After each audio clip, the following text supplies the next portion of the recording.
Church. Majina ni yale ni Steve Mbugua Doidi au Steve wa Yesu. Nataka kuzungumzia kipengele kinachosema poteza upate. Poteza upate. Tunaendelea tafakari yetu kuhusu mwanaume Mkatoliki ama mwanaume ambaye ni Mkristo. Na sasa nataka kuzungumzia kipengele kinachosema poteza upate. Unajua hata kwenye Olympics, kama unataka kwenda kushinda ile medali ya Olympics, kuna vitu lazima upoteze ndio uweze kushinda ile medali. Ili uwe na ile shape, kuna vyakula aina fulani itabidi uache. Hauwezi enda kwenye Olympics kwenda kushinda gold medal na machips na Coca-Cola ni kawaida. Itabidi uwe na chakula aina fulani ambaye kinajenga mwili wako vizuri. Itabidi hata mambo ya fun nyingine itabidi upoteze ili uweze kupata ile gold medal. Na mambo mengi kwa dunia tunaelewa ya kwamba ili upate kitu kuna vitu lazima uachilie. Na hata spiritually is the same. Vile ukitaka kupata degree yako itabidi uchague marafiki zako, itabidi upunguze raha, itabidi ukate mambo fulani, usome kwa bidii ili uweze kupata ile degree. Ndio vile spiritually, ili uweze kupata degree spiritually itabidi mambo fulani upunguze. Tumsifu Yesu Kristo. Mungu ni mwema. Hata wanabiashara, mimi najua hapa kabisa na wanabiashara wengi, ili ufaulu kwenye biashara inabidi uwe na nidhamu fulani. Ili ufaulu hata katika kimapato kufanya mambo makubwa, lazima uwe na kitu ambacho tunaita financial discipline. Uwe na discipline ya kuweza kuwekeza, saving na mambo mengine mengi. Tunapokuja kwa mambo ya kiimani, ili ufaulu kiimani, kuna mambo lazima uwe tayari kupoteza ili uweze kufaulu. Mhubiri 7:1 ambaye niliguzia nikasema nitaanza naye kipindi hiki.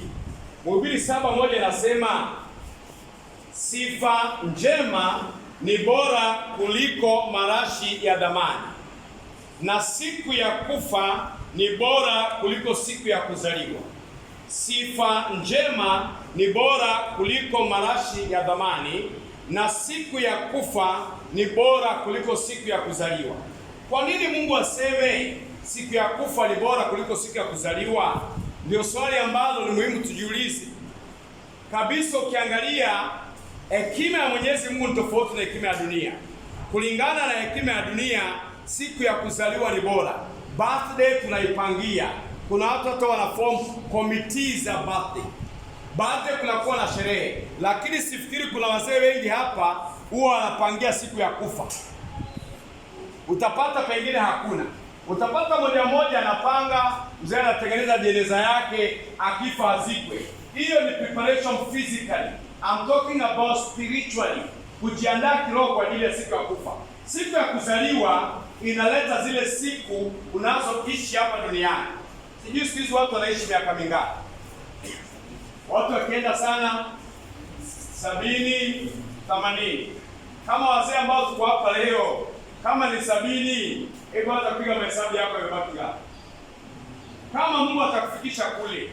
Kuna watu walikuwa jana alikaletwa hata watoto wadogo kama kijana aliyeko hapa, leo hawapo. Kwa hivyo kufika hiyo 70 neema ya Mungu tu.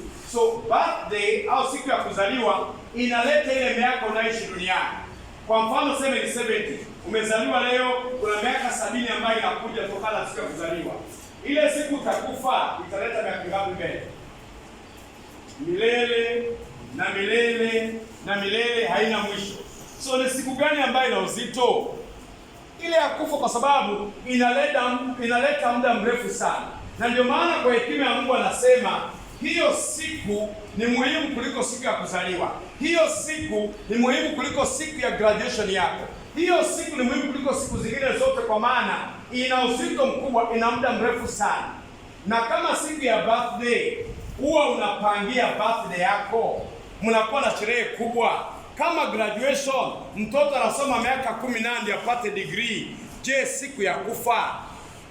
Habari njema ndio hii, unafaa kuifanyia kazi siku ya kufa zaidi kuliko siku nyingine yoyote kwa maisha yako.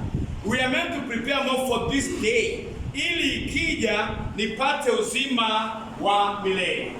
Yesu anasema hivi kwenye Yohane 12 mstari 23 hadi 33. Yohane 12 mstari 23 hadi 33. Kwa maana hata Yesu mwenyewe ambaye ni Mungu ilibidi aachilie mambo fulani ili akuokoe. Ilibidi aachilie mbingu, ilibidi aachilie kiti chake cha enzi, ashuke achukue mwili ili akuokoe. Ni lazima tupoteze ili tupate. Na Yesu anatuambia hivi. Yesu akawaambia, saa ya kutukuzwa kwa mwana wa mtu imefika. Kweli nawaambieni, punje ya ngano hubaki punje tu, isipokuwa ikianguka katika udongo na kufa. Kama ikifa, basi huzaa matunda mengi. Punje ya ngano itabaki ni punje. Kama haitakufa ndio ipate kuzaa, itabaki vile vile. Ni lazima upoteze ndio uweze kupata. Anasema anayependa maisha yake atayapoteza. Anayechukia maisha yake katika ulimwengu huu atayaweka kwa ajili ya uhai wa milele. Anayechukia kwa ajili ya ulimwengu atayaweka kwa ajili ya uhai wa milele. Anayetaka kutumikia ni lazima anifuate. Hivyo kwamba popote pale nilipo mimi ndipo na mtumishi wangu atakapokuwa. Mtu yoyote anayenitumikia Baba yangu atampa heshima. So Mungu anatuambia kwamba hata ngano au mbegu yoyote ile, ili ipate kuzaa lazima izikwe, ife ndio iweze kuzaa. Na mimi na wewe tunaambiwa ili tuweze kufanikiwa spiritually, kuna vitu ndani yetu lazima vife. Na kitu kimoja ambacho lazima kife ni dhambi. 27 anasema, sasa roho yangu imefadhaika, na niseme nini? Je, niseme Baba uniruhusu saa hii nifikie? Lakini ndiyo maana nimekuja ili nipate katika saa hii. Yesu mwenyewe alikwenda kwenye mateso, na anaona yale mateso ni makali. Ndio maana alikuwa anaambia Mungu Baba akipenda kile kikombe amuondolee. Sababu ilikuwa lazima ateseke, ilikuwa lazima apoteze, ilikuwa lazima afe ili wewe na mimi tupatikane. 28 asema, Baba ulitukuze jina lako. Hapo sauti ikasema kutoka mbinguni, nimelitukuza na nitalitukuza tena. Umati wa watu uliokuwa wamesimama hapo walisikia sauti hiyo, na baadhi yao walisema ni ngurumo, lakini wengine walisema malaika ameongea naye. Lakini Yesu akawaambia, sauti hiyo haikutokea kwa ajili yangu mimi, mbali kwa ajili yenu. Sasa ndio wakati ulimwengu huu kuhukumiwa. Sasa mtawala ulimwengu atapinduliwa. Nami nitakapoinuliwa juu ya nchi, nitamvuta kila mmoja kwangu. Kwa kusema hivyo, alionyesha atakufa kifo gani. Huyu ni Yesu. Huyu ni Mungu. Anatuambia hata yeye ilibidi ashuke, achukue mwili, ateseke ili wewe uokolewe. Ilibidi afe ili wewe uwekwe huru. Kwa sababu Mungu alishatamka, na Mungu adanganyi, ya kwamba mshahara wa dhambi ni mauti. Na kwa sababu mimi na wewe ni watenda dhambi, ilikuwa lazima tufe ili tuokolewe. Lakini Mungu akakupenda sana, akaona mwanae pekee aje, ashuke, achinjwe sadaka ili wewe mzee mwenzangu upatikane.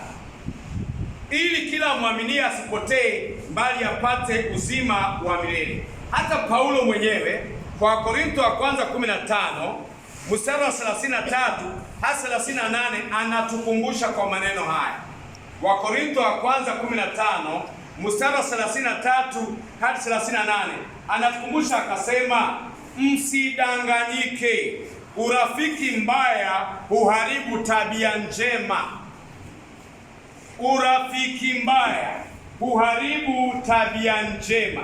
Ili niwe na tabia njema na idumu, lazima nitapoteza wale marafiki wasio na tabia nzuri. Lazima nichague, lazima nipoteze mambo fulani. Otherwise nikikaa na marafiki wa tabia mbaya, tabia yangu nzuri itaharibiwa iwe mbaya, na nitaanza kuishi kama wapagani au watu wa dunia hii. Ndio maana Paulo anatuonya, na neno la Mungu linasema urafiki mbaya huharibu tabia njema. Anasema 34, amkeni, anzeni kuishi vyema. Tunaitwa kama wazee tuanze kuishi vyema, na acheni kutenda dhambi. Lazima tuachilie kitu fulani ili tupokee. Lazima tuachilie dhambi tupate uzima wa milele. Na hiyo ndio sababu Yesu alikuja afe ili tupate uzima wa milele. Baadhi yenu hamjui Mungu kabisa, anasema. Baadhi yetu hatujui Mungu kabisa. Hii nawaambieni ni aibu kubwa kwenu. Asa kama wazee, kama vichwa, tunaambiwa kama hatumjui Mungu ni aibu kubwa. Kama vichwa nafaa tuongoze familia zetu, kwenye ndoa zetu, watoto wetu, ili wamjue Mungu, ndio tuweze kupata uzima wa milele. 36 nasema hayo ni maswali. 35, lakini mtu anaweza kuuliza, wafu watafufuliwaje? Na hili jambo moja ambayo inafanya watu wengi hamfuati Kristo vizuri, kwa sababu wengi hawana uhakika wa uzima wa milele. Wakristo wengi bado ni kama hawaamini watu tafuka. Na ndio Paulo hapa anaelezea, anasema watakuwa na mwili wa namna gani? Watu wanauliza. Anasema hayo ni maswali ya kijinga. Ukipanda mbegu isipokufa kwanza, haitaota. Ni lazima mbegu ife ili iweze kuota, na mwili huu wa kuharibika lazima ufe ili tupokee uzima wa milele. 37 anasema hivi, unachopanda ni mbegu tu, labda ya ngano au nafaka nyingine, na si mmea mzima ambao hutokea baadaye. Unapanda mbegu, Mungu huipa hiyo mbegu mwili anaotaka mwenyewe. Kila mbegu hupata mwili wa kipekee. Tumsifu Yesu Kristo. So Mungu anatukumbusha kwamba ili upate mimea, ili upate mavuno, zile mbegu lazima zife. Mbegu itabaki kuwa mbegu tu kama haitakufa. Na mimi na wewe kwenye Ukristo wetu tutabaki kuwa sisi, wala sio wa Kristo, kama hali fulani haitakufa ndani mwetu, kama tutapoteza mambo fulani ili tuweze kuyapata. Kristo anasema mtu yoyote ambaye ni mwanafunzi wangu lazima ajikane. Kama mwana CMA lazima tujikane. Mimi mwenyewe nijikane, kumbuka ya kwamba siku ya kufa ni bora kuliko siku ya kuzaliwa. Lazima nijikane ili hiyo siku ikifika niweze kupata lile tuzo ambalo limeandaliwa wale ambao wamejiandaa kwa ajili ya siku hiyo.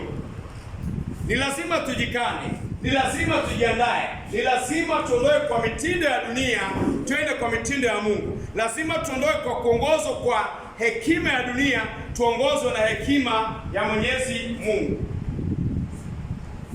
Mathayo 24 mstari 37 hadi 34. Mathayo 24 37 hadi 44, Yesu anatuambia hivi, kwa maana kama ilivyokuwa nyakati za Noa, ndivyo itakavyokuwa kuja kwake Mwana wa Mtu. Kama vile nyakati za Noa, itakuwa hivyo wakati Yesu anarudi mara ya pili kuja kuchukua kanisa lake. Maana nyakati hizo za Noa, kabla ya gharika kuu, watu walikuwa wakila na kunywa kama vile leo wanakula na kunywa, wakioa na kuolewa, mpaka Noa alipoingia ndani ya ile safina. Mzee mwenzangu, swali ni kwamba, je, wewe unaandaa safina yako?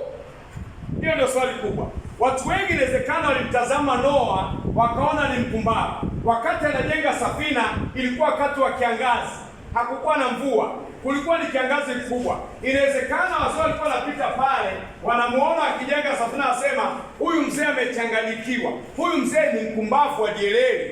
Wao wanaenda kunywa 2-3, wao wanaenda kuona Man U na Chelsea, wao wanaenda kwa nyumba ndogo, wanaona yule mzee ni mpumbavu. Yeye anajenga safina.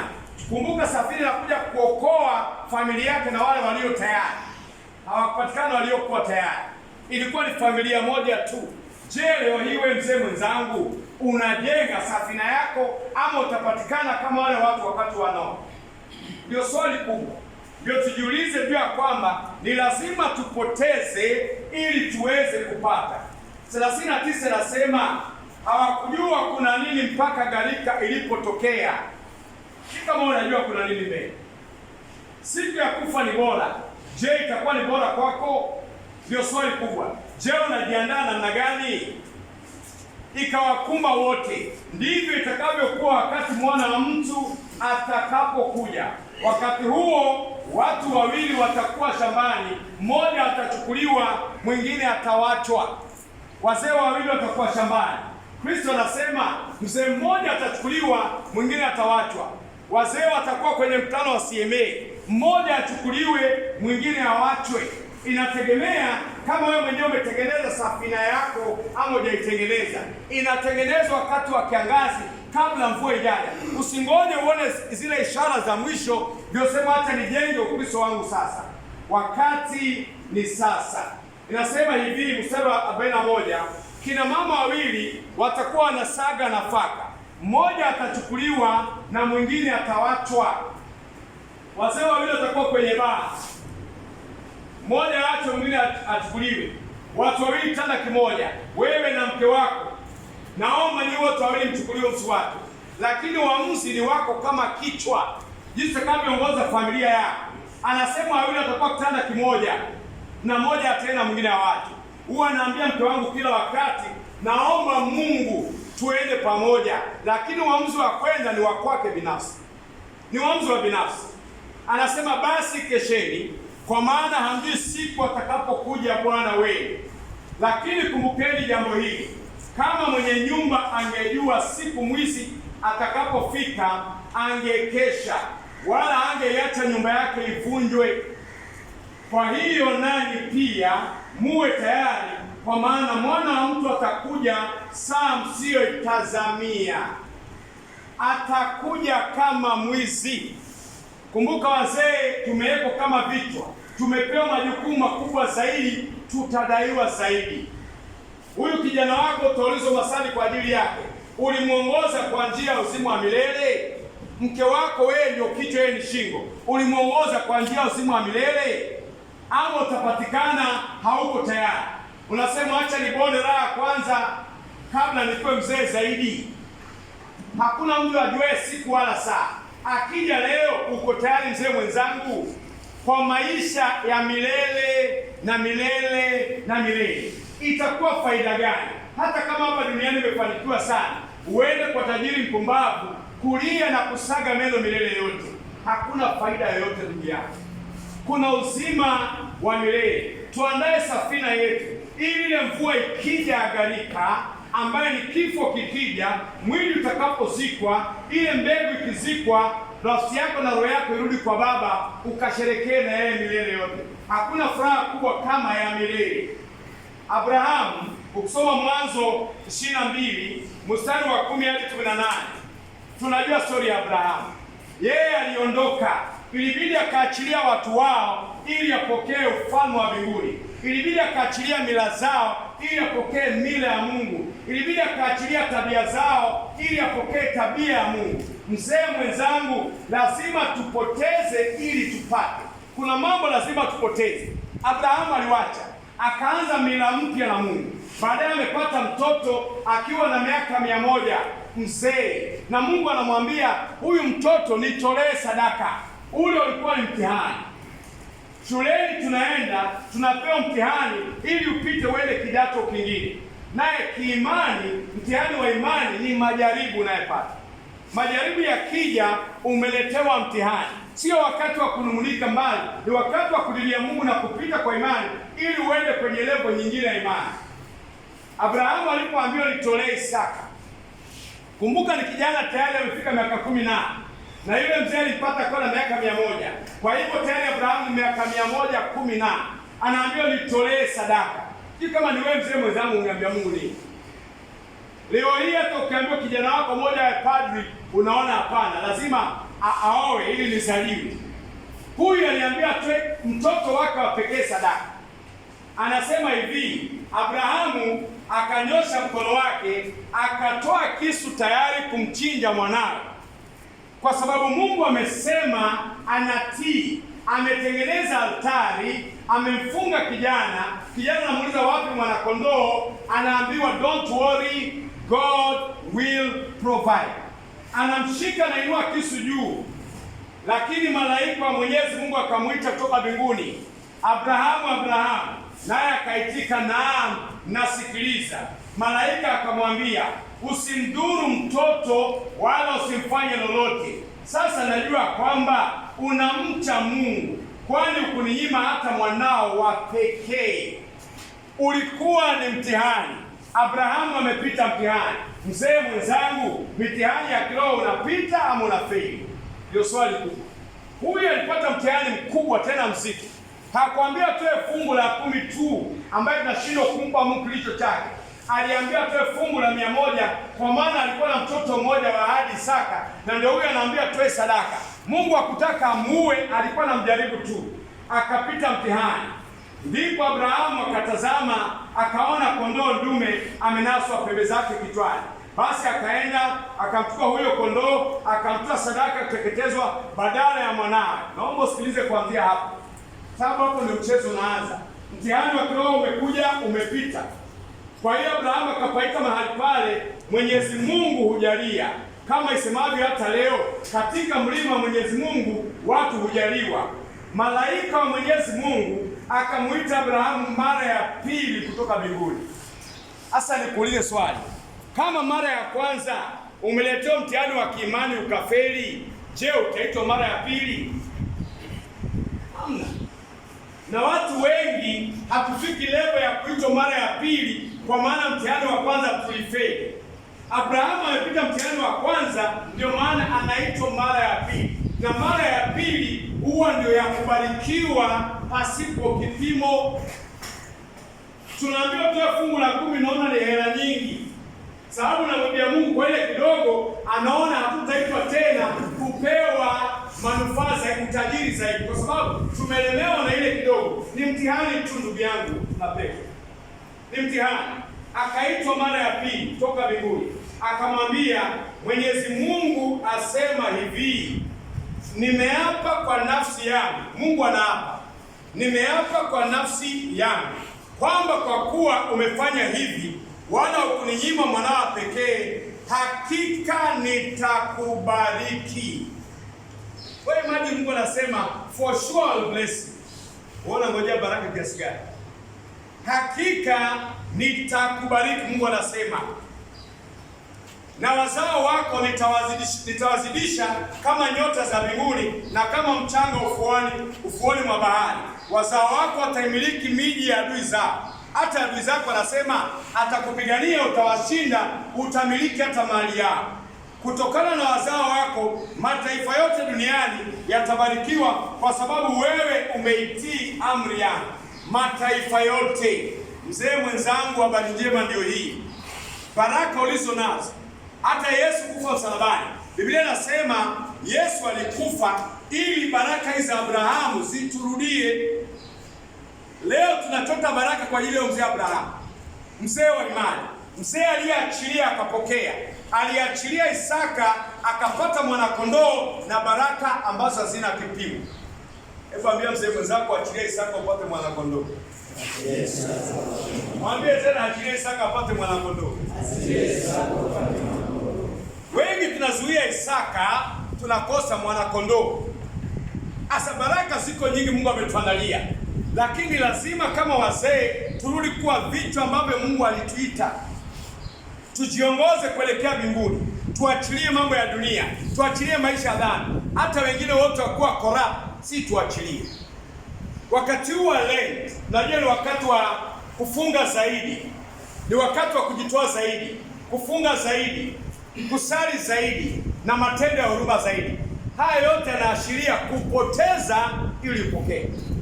So ni siku 40 za kujenga safina yetu upya, kujenga maisha yetu ya kiroho upya. Na siku 40 tujenge, baada ya siku 40 turudi kwa matope ya dhambi. La hasha, mbali ni tujenge, na siku hizi 40 situbadilishe maisha yetu yabadilike, ili kule ndio watu wakitazama wanasema mwanaume Mkatoliki ni tofauti na wanaume wengine wa dunia, ni tofauti na mpagani, ni tofauti na wale wanaabudu miungu mingine.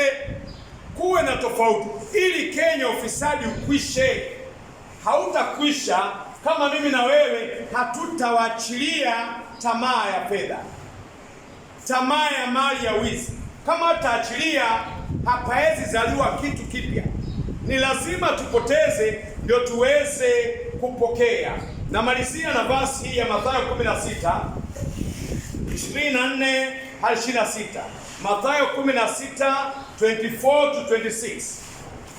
Kisha Yesu akawaambia wanafunzi wake, mtu yoyote akitaka kuwa mfuasi wangu lazima ajikane, auchukue msalaba wake anifuate. Ukitaka kuwa mfuasi wa Yesu lazima ujikane, uchukue msalaba umfuate. Otherwise hautakuwa mfuasi wa Yesu. Kuwa mfuasi ni kumfuata unayemfuasa. Yule ambaye unasema ndio masa wako, ni kumfuata anavyofanya, ni kufuata tabia zake. Tumeona leo Yesu alikuwa mnyenyekevu na mtiifu hadi kufa msalabani, kifo cha aibu. Ndio na mimi na wewe leo tunaitwa tuchukue msalaba tumfuate huyu Yesu kwa roho na kweli.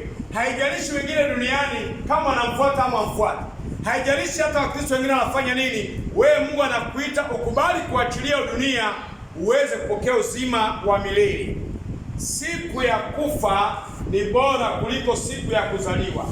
Verse 25 anasema, maana mtu anayetaka kuyaokoa maisha yake yeye mwenyewe atayapoteza. Ukifikiri umeyapokea utapoteza. Na kama unataka kuyapokea, basi anasema kwanza yapoteze. You must lose something to gain something. Lazima tupoteze utu wetu wa kale ndio tupate utu mpya. Neno nasema aunganaye na Kristo anakuwa kiumbe kipya, ya kale yamekwisha, ni viumbe vipya.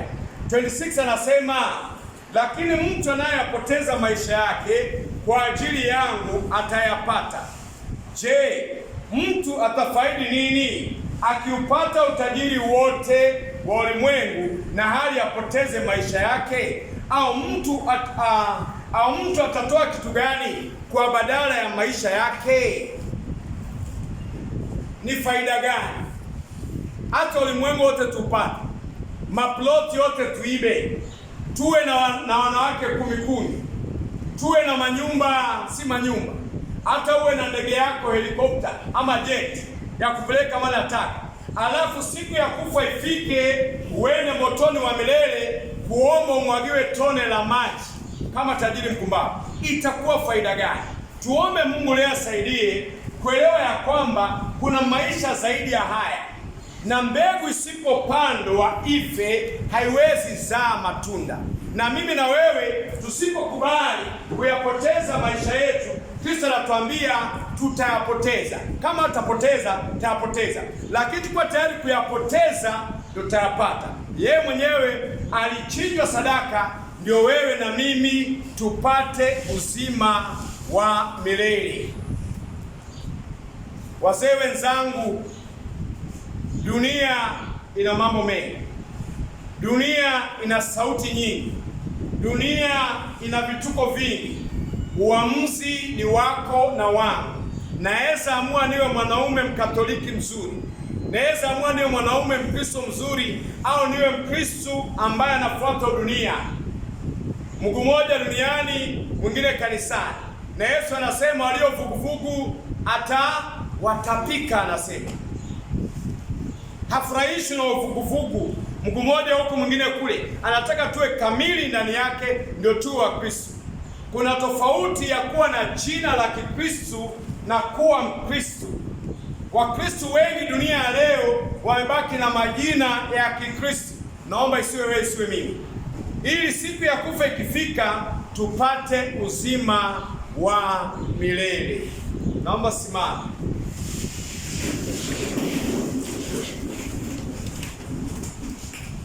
Naomba ufunge macho yako tu. Tafakari ndani ya moyo wako. Jaribu kutafakari umilele. Use your imagination gift. Tumia kipaji cha kuimagine. Jaribu kuimagine umilele ni umbali kiasi gani. Umilele ndio uone urefu wake. Hakuna mwisho. Miaka 70 ya kuishi hapa duniani You can almost estimate through your imagination, uone ni umbali kiasi gani, lakini milele hakuna mwisho. Na ndio Mungu anauliza, itakuwa faida gani kwa miaka michache iliyosalia upate ulimwengu mzima, baadaye uteseke milele na milele na milele na milele.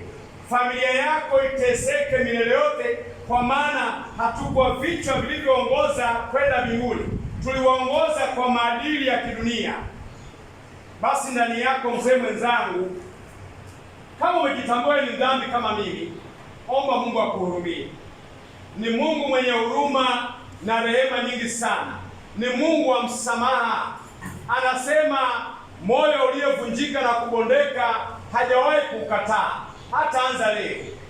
Kwanza mzee akibadilika, akiamua kurudi kwa Mungu, naamini sherehe inayokuwa mbinguni ni kubwa, kwa sababu kichwa kimerudi, mambo yatakaa sawa sawa, hata kwenye shingo na mwili.